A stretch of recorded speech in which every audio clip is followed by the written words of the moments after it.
Shalom Bapak Ibu Saudara, selamat malam kembali. Malam hari ini kita bersama-sama untuk kita beribadah, memuji dan memuliakan Tuhan. Kita persiapkan juga hati kita untuk kita mendengarkan firman Tuhan. Kiranya hidup kita semakin diperbarui hari demi hari oleh kebenaran firman-Nya, karena hanya di dalam firman Tuhan terdapat janji-janji yang pasti digenapi oleh Tuhan. Mari kita satukan hati, kita berdoa bersama untuk kita memulai ibadah kita malam hari ini. Allah Bapa kami yang bertahta dalam kerajaan surga, Allah yang kami sembah dalam nama Tuhan Yesus Kristus, kami bersyukur untuk pemeliharaan Tuhan, untuk kasih Tuhan yang begitu nyata. Saat ini Tuhan, sebagai bentuk ucapan syukur kami rindu menyembah-Mu, kami rindu memuji Engkau, karena Engkau Allah yang layak ditinggikan, Allah yang layak disembah. Kami akan menyembah-Mu di dalam roh dan kebenaran, karena Engkau Allah yang begitu benar-benar mengasihi kami Tuhan. Kami menyerahkan juga hamba-Mu yang akan menyampaikan kebenaran firman-Mu. Kiranya firman-Mu boleh menguatkan kami, meneguhkan kami, dan saat jalan kami salah di hadapan Tuhan, Tuhan boleh mengembalikan kami untuk berjalan kembali di jalan-Mu yang lurus Tuhan, sehingga kami boleh beroleh kemenangan di dalam Engkau. Terpuji nama-Mu Allah yang kudus. Di dalam nama Tuhan Yesus Kristus kami akan mulai ibadah kami online pada malam hari ini. Haleluya, amin. Mari Bapak Ibu Saudara, kita persiapkan seluruh kehidupan kita untuk kita boleh mengingat kembali kasih Tuhan, penyertaan Tuhan dalam hidup kita. Apapun yang terjadi dalam kehidupan kita saat ini, percayalah, semua tidak akan menghalangi kasih Tuhan atas kehidupan kita. Haleluya.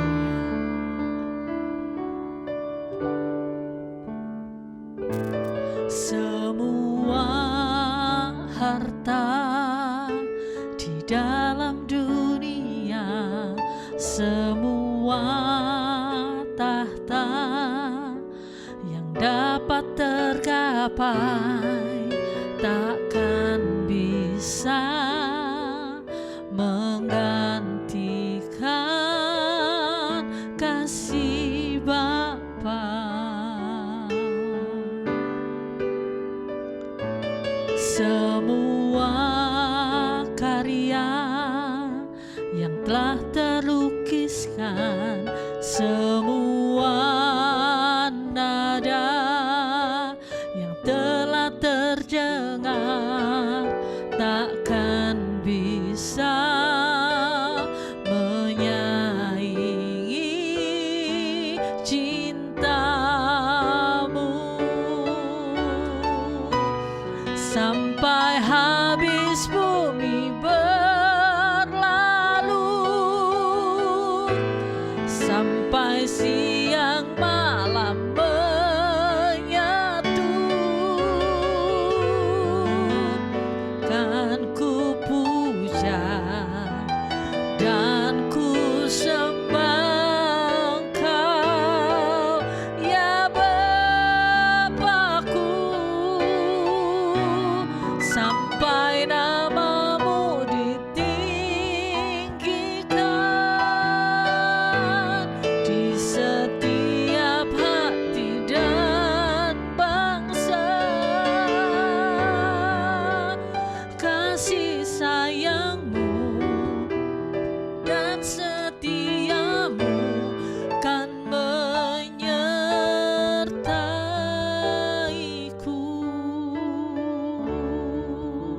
semua tahta yang dapat tergapai takkan bisa menggantikan kasih Bapa. Semua karya yang telah terlukiskan, semua nada yang telah terdengar takkan bisa menyaingi cintamu.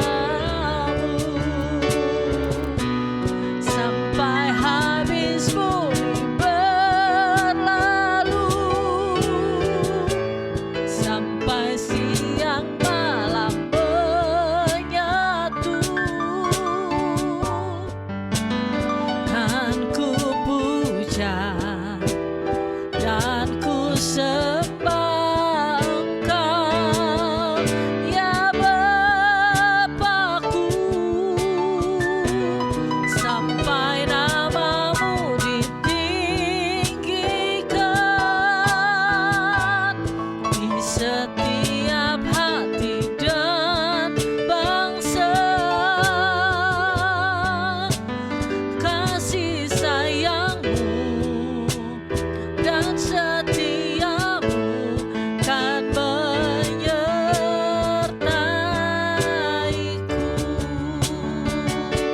Sampai habis bumi berlalu, sampai siang malam menyatu, kan ku puja dan ku sembah Engkau, ya Bapakku, sampai namamu ditinggikan di setiap hati dan bangsa. Kasih sayangmu dan setiamu kan menyertaiku.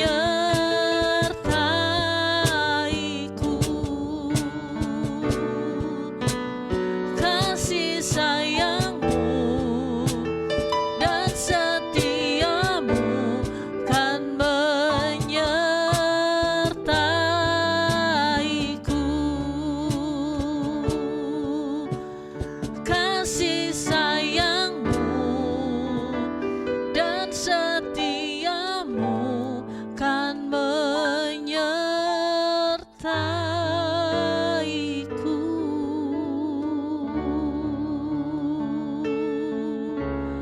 Sembah Dia,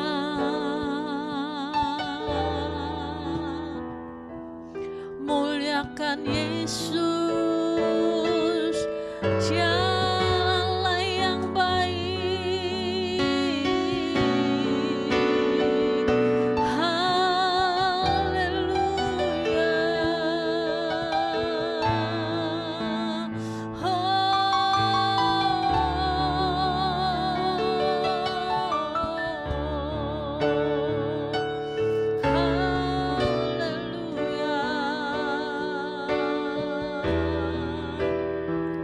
Kami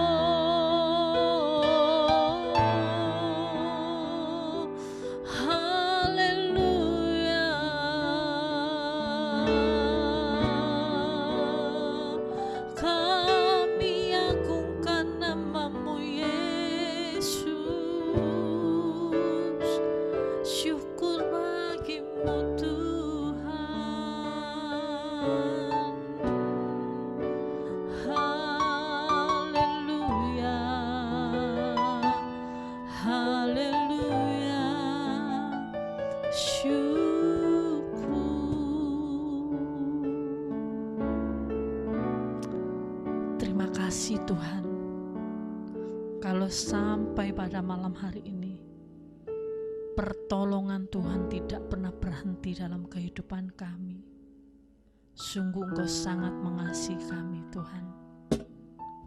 Engkau sangat mengasihi kami ya Yesus. Terima kasih Tuhan. Terima kasih Yesus. Kami percaya Engkau akan tetap dan selalu menolong kami Tuhan. Dalam setiap kondisi kami, setiap keadaan kami Tuhan. Kami percaya Engkau selalu menyertai langkah hidup kami ya Tuhan. Haleluya. Haleluya. Hatiku tenang berada dekatmu, Kaulah jawaban hidupku. Hatiku tenang berada dekatmu, Kau telah pelihara hidupku. Pertolonganmu begitu ajaib, Kau telah memikat hatiku. Di saat aku tak sanggup lagi, di situ tanganmu bekerja. Pertolonganmu begitu ajaib, Kau telah memikat hatiku. Kini mataku tertuju padamu, ku rasakan kasih-Mu Tuhan.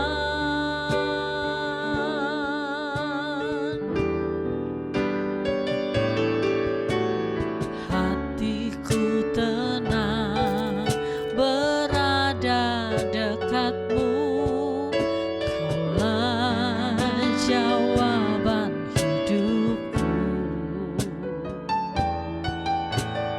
Hatiku tenang berada dekatmu, Kau yang pelihara hidupku.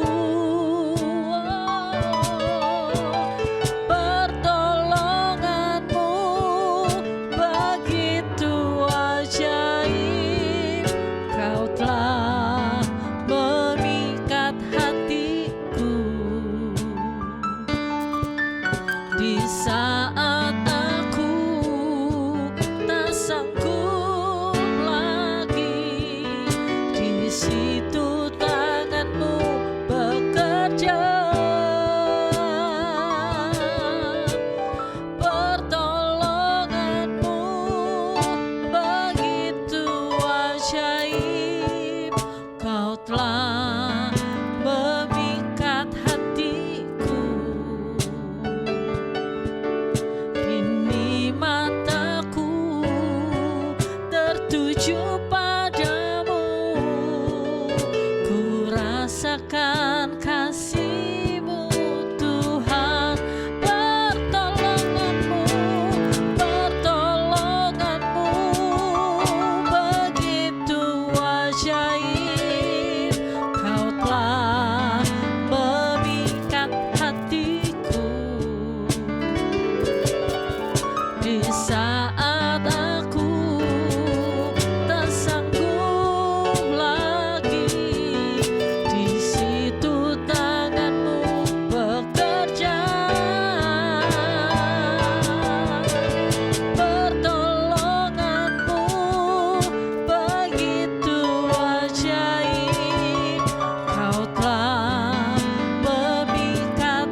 rasakan kasih-Mu Tuhan.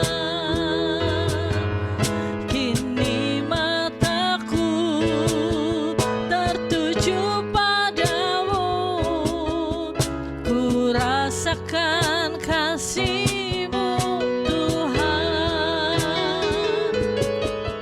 Kini mataku tertuju padamu, ku rasakan kasih-Mu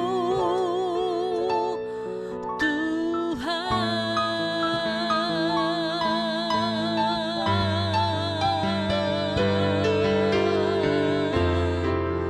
Haleluya, kami rasakan kasih-Mu.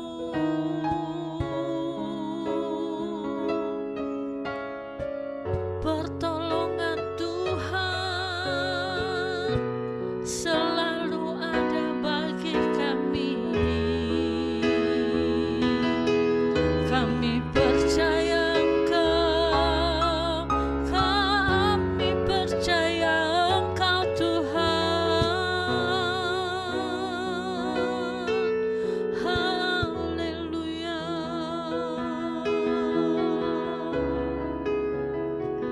Haleluya. Kami datang dengan segenap hati kami Tuhan. Kami menyembah-Mu, kami mengagungkan Engkau Tuhan, karena Engkau Allah yang layak dipuji dan disembah. Terima kasih Tuhan Yesus. Terpuji nama-Mu Yesus. Haleluya. Terima kasih Tuhan. Kau sangat baik. Kau amat baik.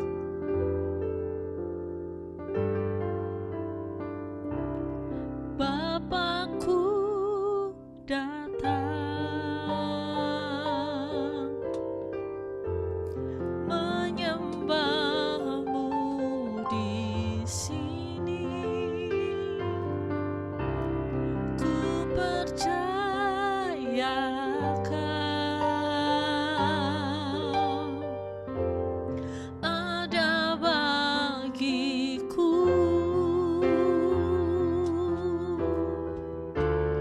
Tak usah ku takut, sebab Kau sertaku. Tak usah ku bimbang, Kau di dalamku. Tak usah ku cemas, Kau penghiburku. Saat ku lemah, Kau kuatku. Ku nyanyi haleluya.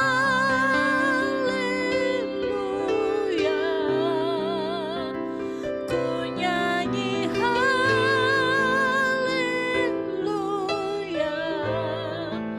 Sungguh Kau hebat, ajaib perkasa perbuatanmu.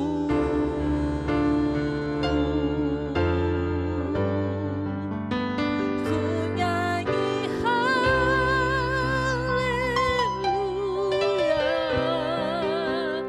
Ku nyanyi haleluya.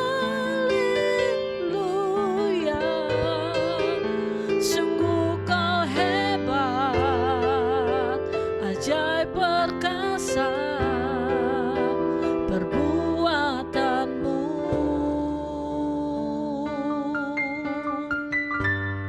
Di hidupku.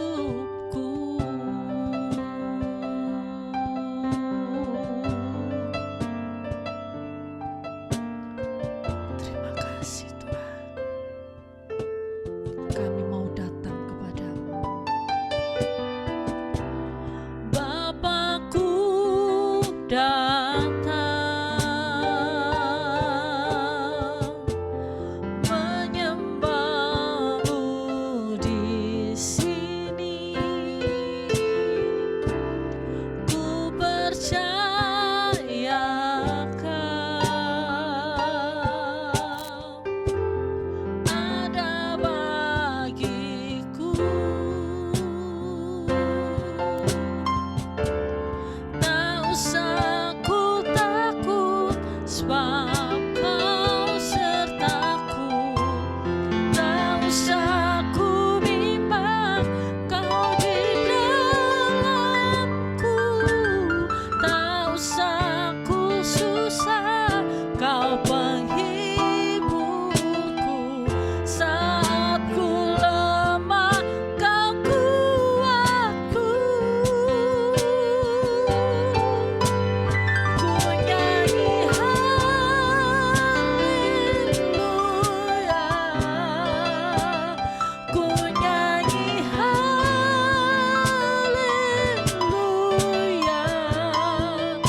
Sungguh kau hebat, ajaib perkasa, perbuatanmu ku nyanyi haleluya, ku nyanyi haleluya,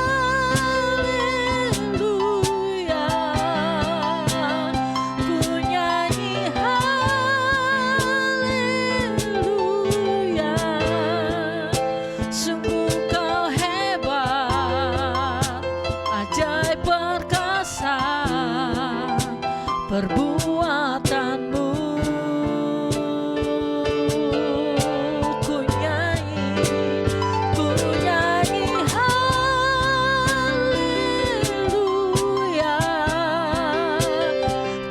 nyanyi haleluya.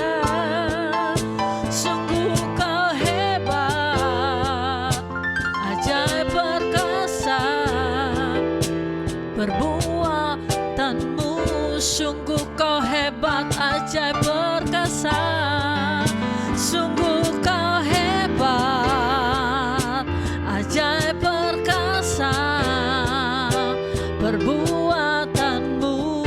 Sungguh kau hebat, sungguh kau hebat, ajaib perkasa, perbuatanmu di hidupku.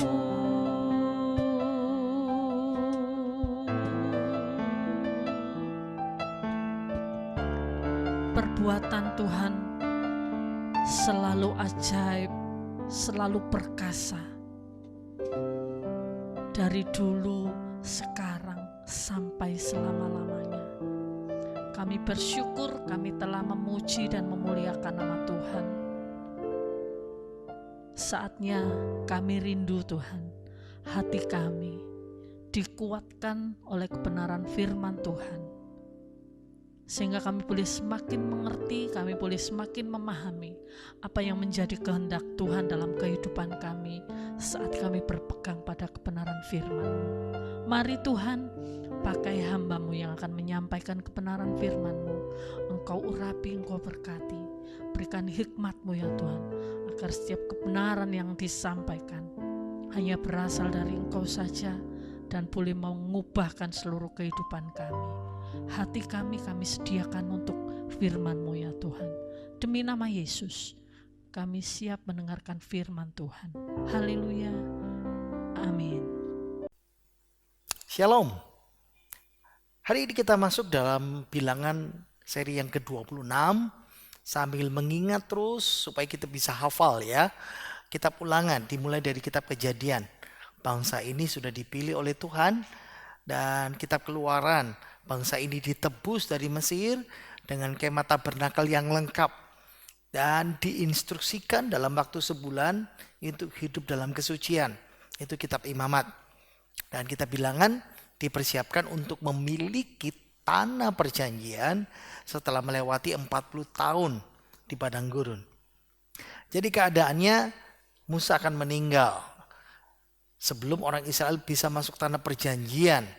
Nah, itu sebabnya kitab Ulangan ini mencatat kata-kata terakhir Musa di tahun-tahun strategis di mana mereka mau masuk negeri perjanjian. Jadi para pembaca asli, pendengar khotbah yang pertama kali ini yang dicatat adalah generasi baru. Itu anak-anak yang lahir di padang gurun 20 tahun ke atas yang keluar dari Mesir, dan mereka mendengarkan khotbah Musa, 4 khotbah Musa, dan itu dicatat dalam kitab Ulangan ini. Nah, kata kunci kitab Ulangan ini adalah renewal, pembaharuan. Pembaharuan apa? Pembaharuan perjanjian Taurat, pembaharuan perjanjian Musa, pembaharuan perjanjian Sinai. Nah, kata kuncinya, ayat kuncinya dalam kitab Ulangan pasal 6 ayat 4 sampai ayat 5, dengarlah hai orang Israel, Tuhan itu Allah kita, Tuhan itu Esa, kasihlah Tuhan Allahmu dengan segenap hatimu dan dengan segenap jiwamu dan dengan segenap kekuatanmu. Jadi ulangan adalah pembaharuan perjanjian Musa. Walk through the Bible mengatakan ini, duet run on me. Lihat ya, duet, berdua, bersama. Hukum pertama yang disampaikan 40 tahun yang lalu di Gunung Sinai, dan kitab ulangan adalah hukum yang kedua yang mengulangi apa yang disampaikan 40 tahun yang lalu. Kita sekarang untuk pertama kalinya masuk dalam ulangan pasal yang kelima. Ingat, saya mulai dengan mengingat kembali argumentasi kitab ulangan. Kitab ulangan ini ditulis dengan mengikuti format yang persis pada masa dahulu, pada masa-masa kitab ulangan. Apa itu? Perjanjian suzerain. Perjanjian antara raja yang menaklukkan negeri, dan negeri itu disebut bawahan. Jadi dalam kitab ini Tuhan sebagai raja, ya, sebagai suzerain, sebagai penguasa penakluk, dia menggunakan Musa sebagai mediator, perantara perjanjiannya untuk membimbing generasi yang baru. Siapa? Mereka mau masuk negeri perjanjian. Ya, generasi yang baru Israel ini untuk pembaharuan perjanjian Sinai, perjanjian Musa, perjanjian Taurat yang dibuat oleh ayah mereka 40 tahun yang lalu. Kakek mereka, nenek moyang mereka 40 tahun yang lalu. Sebelumnya, dan mereka semuanya sudah mati di padang gurun. Jadi ingat ya, khotbah pertama kita sudah selesaikan minggu yang lalu. Ya, 25 seri selesai. Nah, khotbah yang pertama membicarakan tentang prolog sejarah. Nah, makanya sejarah, kalau perjanjian suzerain, sejarah apa perlakuan raja kepada negeri yang ditaklukkan itu, kepada bawahannya itu. Nah, sama seperti kitab ulangan, ikuti format yang sama. Khotbah yang pertama menceritakan apa yang Allah sudah lakukan. Allah perbuat hal-hal yang baik ditulis secara historis. Nah, masuk khotbah yang kedua ini. Khotbah kedua menggambarkan tentang kewajiban. Sesudah mereka mendapatkan perlakuan yang baik, mereka punya kewajiban. Apa itu? Ada hukum yang harus ditaatin. Nah, itu sebabnya lihat ya, khotbah yang kedua dalam kitab ulangan ini bicara tentang hukum kasih pada masa sekarang, pada masa kini. Lihat ya. Nah, berarti khotbah yang kedua ini bicara tentang apa sih yang Allah harapkan. Tapi ini secara legal. Hal ini secara hukum. Allah memberikan hukum dan Allah mengharapkan hukum itu ditaati. Dilakukan dan ditaati oleh mereka. Nah, lihat ya di sini ya. Itu sebabnya ketentuan umum dipanggil untuk setia sepenuh hati kepada sang raja itu. Ingat formatnya suzerain, raja kepada bawahan. Nah, ketentuan spesifiknya diceritakan dari pasal 12 sampai pasal 26. Makanya ini pendahuluan khotbah kedua ya. Tentang apa? Hukum-hukum secara detail, hukum-hukum secara terperinci yang harus ditaati untuk menyatakan kesetiaan. Nah, itulah sebabnya lihat ya, apa yang Allah harapkan. Nah, diceritakan di situ apa harapan Allah. Diceritakan tentang eksposisi tentang 10 titah. Kita mau lihat satu persatu. Hukum tentang upacara-upacara, hukum hubungan sipil dan hubungan sosial. Ini yang Allah harapkan. Nah, kalau dihubungkan ini hukum kasih pada masa sekarang ini. Wow. Oke. Nah, yang kelima, format suzerain adalah setelah mereka mendengar, raja mengharapkan, sekarang di sini Allah mengharapkan, ada saksi yang dipanggil.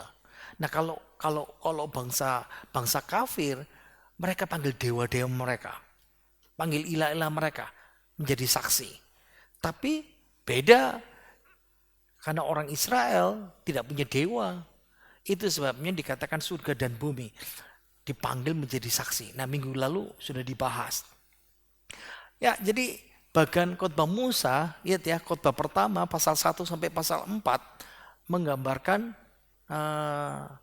tentang nanti kita lihat ya. Nah, Khotbah yang kedua pasal 5 sampai pasal 26. Khotbah ketiga pasal 27 sampai pasal 30.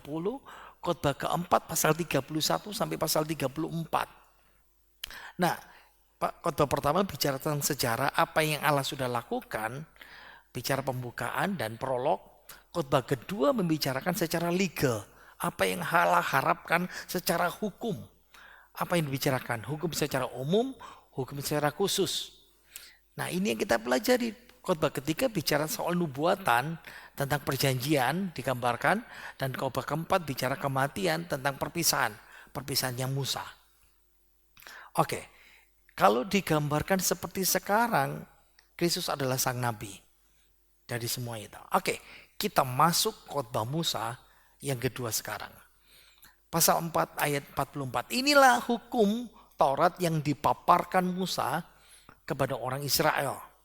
Inilah peringatan, ketetapan, dan peraturan yang dikatakan Musa kepada orang Israel dalam perjalanan mereka keluar dari Mesir, di seberang sungai Yordan, di lembah tentangan Bet Peor, di negeri Sihon, raja orang Amori yang diam di Hesbon, yang dipukul kalah oleh Musa dan orang Israel dalam perjalanan mereka keluar dari Mesir. Negerinya diduduki mereka dan juga negeri Og, raja negeri Basan, kedua-duanya raja orang Amori yang diam di seberang sungai Yordan di sebelah timur. Mulai dari Arur di tepi sungai Arnon sampai gunung Sirion, itulah gunung Hermon, serta seluruh dataran di seberang sungai Yordan di sebelah timur sampai laut Araba di kaki lereng gunung Pisgah. Jadi ini khotbah Musa yang kedua, bicara soal kewajiban perjanjian. Nah, pasal 4 sampai pasal 5 bicara tentang rekapitulasi hukum, rekapitulasi Taurat di Gunung Horeb.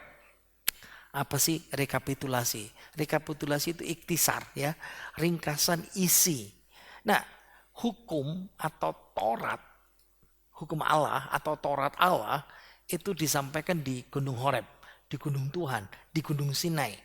Nah, sekarang ini makanya kenapa disebut kitab ulangan? Disampaikan ulang, makanya disebut kitab ulangan. Disampaikan ulang oleh Musa kepada generasi yang baru. Karena mereka sudah siap mau menyeberang sungai Yordan, lalu mereka masuk negeri perjanjian itu. Ingat ya, makanya kenapa kita disebut do it run on me. Karena hukum yang pertama, lihat ya, disampaikan 40 tahun yang lalu. Dan pendengarnya sudah mati. Sekarang hukum kedua disampaikan, tapi hukum kedua ini pengulangan hukum yang pertama kepada generasi yang baru. Nah, oke. Pengaturan khotbah yang kedua. Ayat 44 ya. Inilah hukum Taurat yang dipaparkan Musa kepada orang Israel.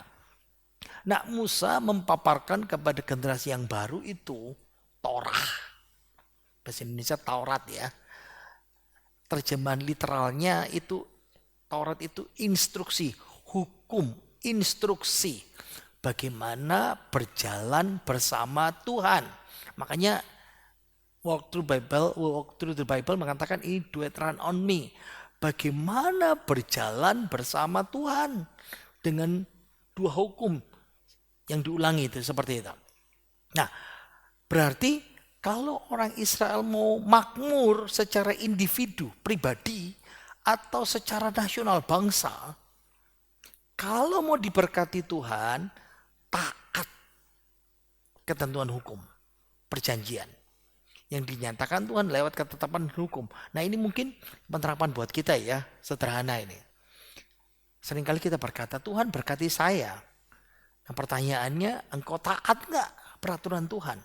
Aturan yang ditegakkan oleh Tuhan, taat nggak? Nah, ingat Taurat itu pertama kali diberikan 3 bulan setelah orang Israel Exodus 40 tahun yang lalu.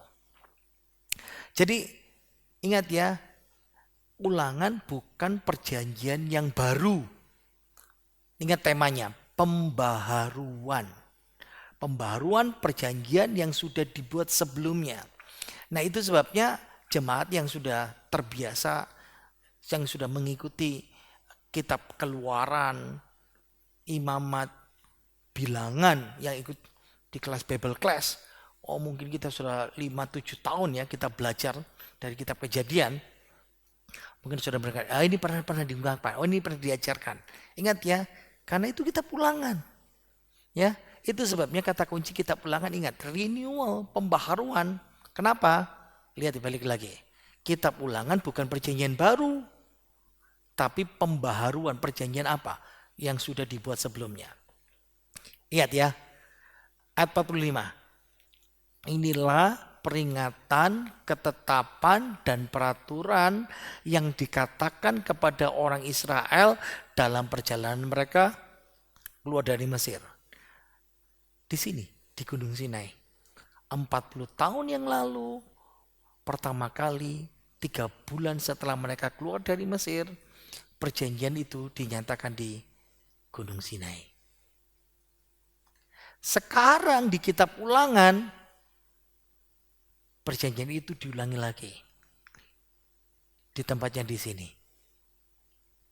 Di seberang sungai Yordan. Di lembah tetangan Bet-peor. Lihat ya gambar ini ya.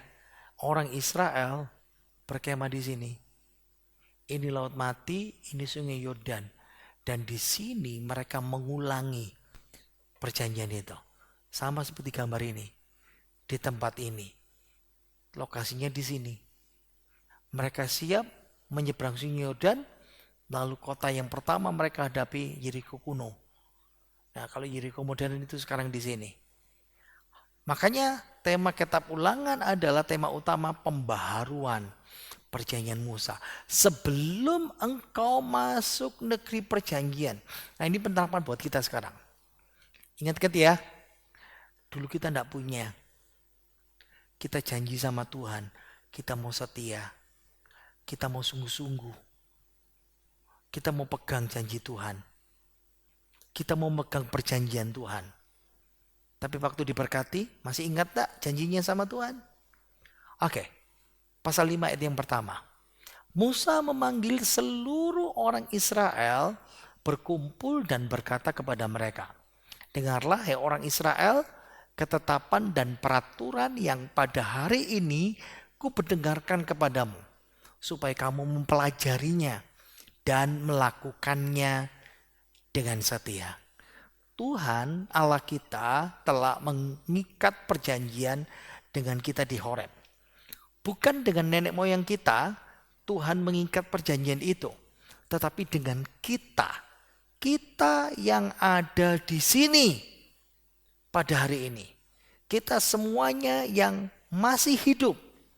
Tuhan telah berbicara dengan berhadapan muka dengan kamu di Mesir dan di tengah-tengah api. Aku pada hari itu berdiri antara Tuhan dan kamu untuk memberitahukan firman Tuhan kepadamu, sebab kamu takut kepada api dan kamu tidak naik ke gunung. Dan ia berfirman. Oke, jadi sebelum khotbahnya disampaikan, prolog khotbah kedua ini, mereka diingatkan untuk dipanggil untuk ketaatan. Ayat yang pertama itu jelas sekali ya, ada 3 hal. Dengar, pelajari, lakukan dengan setia. Apa itu? Firman Tuhan, perjanjiannya, pengulangan, ulangan perjanjian itu. Dengar, pelajarin, lakukan dengan setia. Ini 3 rumusan rohani. Dengar, pelajari, lakukan. Untuk orang Israel supaya mengikuti hukum atau instruksi Allah. Sama seperti kita. Kita suka dengar firman. Aduh khotbahnya enak. Aduh khotbahnya menyentuh. Nah, itu dengar. Itu mempelajarin. Tapi yang paling sukar adalah dipraktekkan. Dilakukan. Itu sebabnya paham tidak kitab Ulangan. Mereka diajar memperbaharui, mengulangi pembaharuan perjanjian Musa itu. Nah, ayat yang kedua.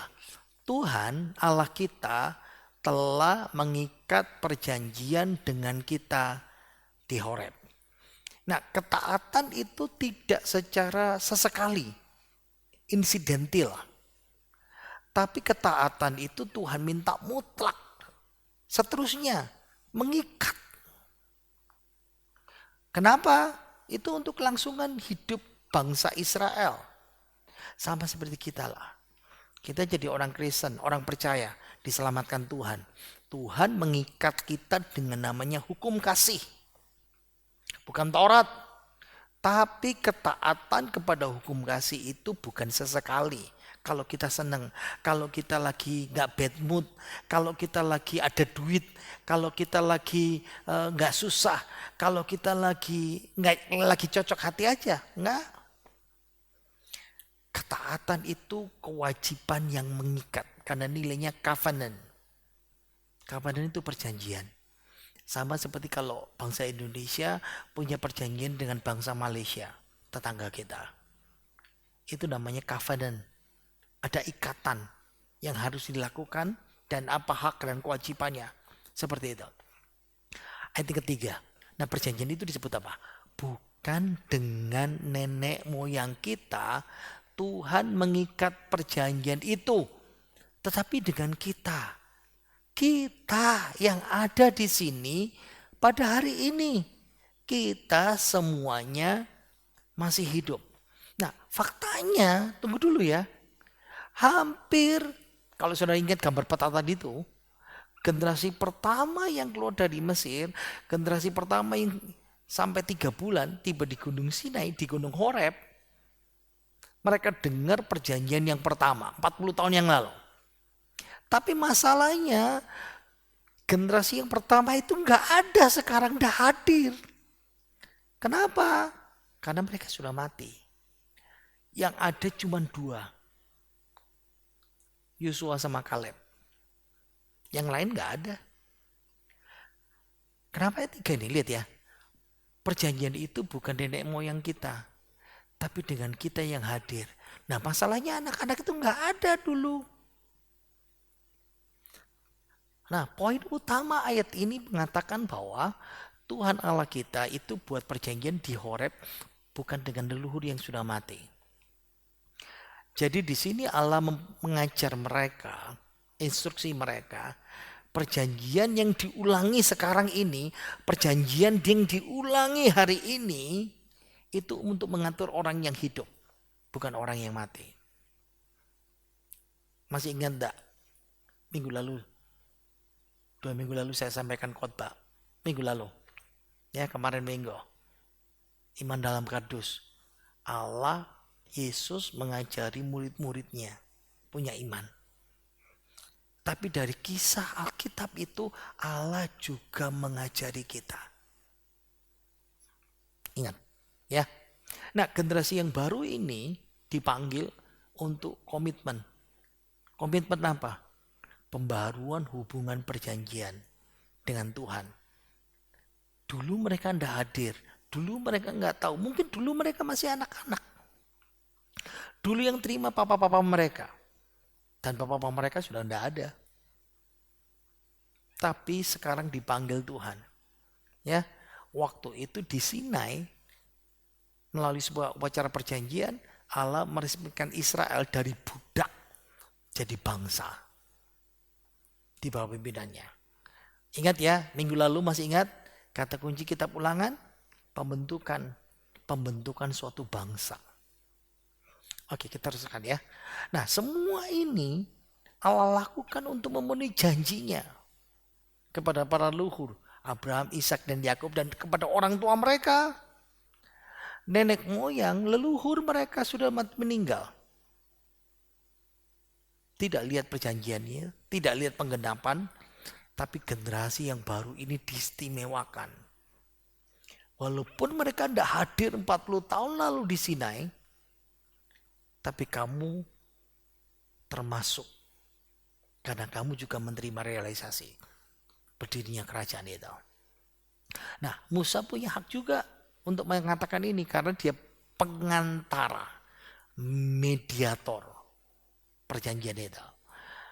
Ya, Tuhan bicara kepada orang Israel berhadapan muka di Gunung Sinai. Mereka lihat Gunung Sinai, mereka lihat awan, kilat, suara, api. Berhadapan muka. Tapi Allah melakukan juga melalui perantaran Musa.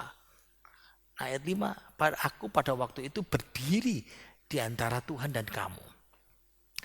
Oke, jadi jabatan pengantara di antara Allah dengan orang Israel itu jabatan yang makin diperlukan orang Israel. Kenapa? Karena sesudah itu peristiwa Sinai itu 40 tahun yang lalu, orang Israel takut. Jangan sampai kami melihat ini lagi. Jangan sampai kami mendengar suara itu. Jangan sampai kami mendengar suara Allah yang menyala-nyala dalam api itu. Nah, ada dua poin penting di sini ya. Yang pertama, mereka dengar suara Allah, tapi mereka tidak paham. Yang kedua, Musa akhirnya mendapat pesan dari Allah, dan Musa jadi perantara terus-menerus. Nah, segala peristiwa-peristiwa di masa depan Tuhan sampaikan. Nanti khotbah ketiga dan keempat bisa kelihatan, khotbah ketiga itu kelihatan ya. Nah, makanya ayat 5 dikatakan untuk memberitahukan, termasuk juga hal-hal yang di masa depan. Nah, kita sampai di sini hari ini belajar kita. Lalu apa sih penerapan kita buat kita sekarang? Kok rasanya pendahuluan ini apa sih buat kita? Sederhana ya buat kita ya. Kita menghadapi keancaman kematian. Israel menghadapi keancaman kematian. Musa sebagai perantara di perjanjian lama untuk orang Israel. Tapi kita sekarang, siapa perantara kita? Kristus. Yesus Kristus yang menjadi perantara di masa gereja ini. Di masa kita sekarang ini. Nah, sederhananya seperti ini ya. Saya mau sedikit kasih ilustrasi supaya kita bisa sedikit memahami. Ada buku namanya The Renew Mind yang dikarang oleh Larry Christensen. Dia menceritakan tentang pembaharuan ya hidup orang percaya dalam Kristus. Karena Kristus sebagai perantara kita. Memang cerita ini saya sedikit modifikasi karena konteksnya agak sedikit berbeda di Amerika dan di Indonesia. Kalau di Amerika kan kebanyakan orang ada yang tinggal di apartemen-apartemen seperti itu. Nah, berbeda dengan Indonesia ya. Jarang sekali orang tinggal di apartemen, maksudnya prosentasenya ya, rumah susun. Makanya saya modifikasi kisah ini. Nah, saya mulai cerita ya, yang dikatakan oleh Larry itu. Bayangkan kalau kita sekarang ini kita hidup tidak punya rumah, tinggal di kos-kosan. Kos-kosannya itu kumuh sekali. Bangunannya tua, kuno, plafon-plafonnya orang Jawa bilang blonteng ya. Banyak flek-flek, bekas-bekas bocor. Berlubang-berlubang. Tembok-tembok kita terkelupas sana sini. Kusam, pudar catnya. Sudah bukan lagi putih, bukan lagi krem. Plesteran lantainya retak-retak, lubang sana sini. Punya jendelanya tidak bisa ditutup rapat. Sehingga kalau hujan air merembes masuk. Kalau panas serangga, semut, nyamuk masuk. Masih belum selesai. Ada kamar mandi bersama. Aduh, buka keran. Kadang-kadang keluar lumpur. Uget-uget, cacing-cacing kecil. Bukan air PDAM, air sumur. Kadang-kadang musim kemarau bau sekali. Dan tambah lagi WC-nya suka mampet, susah disiram. Bisa dibayangkan ya kalau kita tinggal di tempat itu. Masalahnya kita tidak punya pilihan, tidak bisa pindah. Uang kita terbatas. Dan itu kos-kosan yang paling murah. Bagaimanapun mau tidak mau, ya sudah tinggal di situ. Kos-kosan ngenes orang bilang ya. Dan yang lebih ngenes lagi, setiap bulan, awal bulan, pemilik kos-kosan itu, dia selalu datang, selalu tepat waktu tanggal 1. Nagih uang kos, tidak boleh telat. Kalau terlambat bayar kos, nggak diusir sih. Cuman air dimatikan, listrik dipadamkan. Kan runyam kan? Tiap tahun mesti kos itu naik. Dan kalau dinaikkan biasanya orang komplain kan. Pak, betulin dong fasilitasnya dong. Tolong betulin plafonnya, bocor-bocor. Pak, betulin lantainya. Hanya cuman ya, nggak ada perubahan. Kita sudah kerja keras. Masih belum mampu untuk pindah kos-kosan yang lebih baik. Masalahnya masalah duit. Tambah lama, tambah tahun, kenaikan sewa itu semakin memberatkan dan kita rasa hampir-hampir tidak mampu untuk bayar. Minta belasan, kasihan kepada pemilik. Pak, murah hati dong Pak, saya kan sudah bertahun-tahun tinggal di sini. Tambah dijati owner itu. Ya kalau tidak mau naik, ya berarti air tidak ada. Nimba. Listrik tidak ada, tambah ngenes. Tapi tidak berdaya. Dan paling ngeri setiap awal bulan, ingat tadi itu kan bilang, tiap tanggal 1 dia mesti ketok. Halo. Oke, tidak selalu diminta hari itu, karena dikasih batas tanggal 10 hari terakhir bayar. Walaupun sudah menunjukkan muka memelas, pemiliknya masih tega menjawab. Kalau nggak mau bayar ya pindah, silakan pindah. Pemilik kos-kosan yang seperti ini bikin sengsara. Tapi tidak berdaya kita. Suatu hari kita dengar ketukan di depan pintu.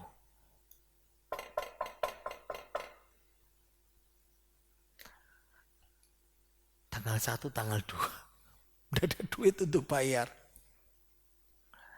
Kita nggak mau bukain, ragu bukain. Nggak ada duit. Khawatir owner sialan itu datang, makanya didiemin. Tapi ketukannya tuh halus. Nggak seperti biasanya. Iseng diintip. Yang ditakutkan bukan. Ternyata di depan kamar itu ada suami istri. Ganteng lagi dan cantik. Pakaiannya rapi. Lihat kita ngintip di balik korden, dia tersenyum. Pintu kos-kosan dibuka. Begitu dibuka mereka memperkenalkan diri. Sebutin namanya Bapak Ibu A, B. Lalu dia cerita, baru saja pagi ini kami membeli seluruh kos-kosan di tempat ini. Jadi saya rasa, kata bapak suami istri itu, kami perlu memperkenalkan diri kepada semua penghuni. Termasuk kepada kita yang tinggal di itu, tempat itu. Kami ini pemilik kos-kosan. Wah. Kami memutuskan mau keliling kos-kosan ini. Boleh nggak saya minta izin mau lihat apa yang ada di dalam kamar kos. Kami mau lihat, kepingin tahu apa yang masih kurang. Wah, ini kabar baik. Diizinkan masuk. Mereka lihat tembok yang mengerikan, lantai yang mengerikan, plafon yang mengerikan, jendela yang mengerikan, ditunjukkan kamar mandinya, WC-nya dan semuanya itu. Suami istri yang baik itu, pemilik baru itu berjanji. Oke, kami memastikan bahwa setiap perbaikan harus dilakukan untuk semua kamar kos di sini.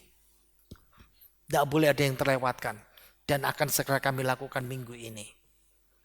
Nah, untuk itu kami kasih diskon gratis 6 bulan selama perbaikan. Apakah penghuni-penghuni bersedia? Mungkin kita tidak percaya apa yang kita dengarkan. Tapi itu kabar yang luar biasa. Sore hari ada ketokan lagi. Dilihat gembira, siapa tahu bapak itu, ibu itu, pemilik baru itu datang. Ternyata gitu diintip, pemilik lama kos melihat kita sambil melotot. Mukanya kusut, gak seneng. Langsung mengintimidasi.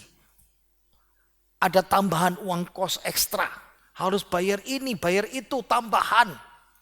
Kalau gak mau bayar, keluar besok pagi, beres-beres. Apa yang kita lakukan? Menyerah?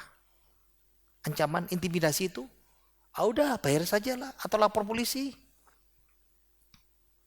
Kita bisa jawab langsung.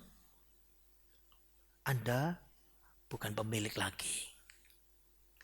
Saya tahu pemilik tempat ini sekarang. Orangnya baik. Saya tidak mau berdebat sama Bapak. Apa yang saya mau sampaikan dari cerita kisah ini? Iblis itu pemilik kos-kosan yang lama. Iblis itu pemilik hidup kita yang lama. Iblis itu suka menuntut kita, suka menyerang kita, suka menuduh dosa-dosa kita. Kita diintimidasi untuk tunduk dan melayani dia. Dan kadang-kadang kita lupa bahwa hidup kita yang sekarang milik Kristus. Kristus sudah menebus dosa kita. Dan harganya sudah lunas dibayar. Setan suka mengintimidasi kita lewat tuduhan. Dalam hati kita, nurani kita. Kadang kita merasa bahwa saya nggak layak melayani Tuhan. Saya nggak layak. Karena tuduhan itu. Atau yang paling sering tuduhan kedua adalah dari sesama kita. Sesama yang suka ngingetin hidup lama kita. Allah mantan PSK. Allah mantan preman. Allah mantan maling. Allah orang ini hidup ini kan tidak benar.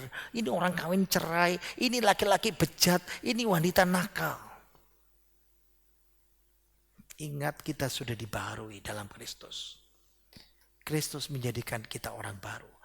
Memang walaupun sesama kadang-kadang lebih jahat, lebih kejam. Menimbulkan sakit hati. Pegang hari ini. Yesus. Pengantara perjanjian baru kita. Dia menjadikan kita manusia baru. Ciptaan yang baru. Dosa, kematian, iblis. Sudah dikalahkan. Ingat. Ibrani 9 ayat 15. Karena itu ia adalah pengantara dari suatu perjanjian yang baru. Supaya mereka yang telah terpanggil dapat menerima bagian kekal yang dijanjikan. Sebab ia telah mati untuk menebus pelanggaran-pelanggaran yang telah dilakukan selama perjanjian yang pertama. Mari kita berdoa. Terima kasih Tuhan untuk pengantaraanmu yang luar biasa. Terima kasih untuk Bible Class hari ini. Kami sudah belajar. Terima kasih untuk hamba-Mu yang melayani. Ajarkan sesudah ibadah ini. Kami memberikan persembahan kepadamu Tuhan. Kami datang ke hadapan Tuhan dengan tidak tangan hampa. Dan kami percaya berkat-Mu, hadirat-Mu menyertai dan kehidupan kita semuanya.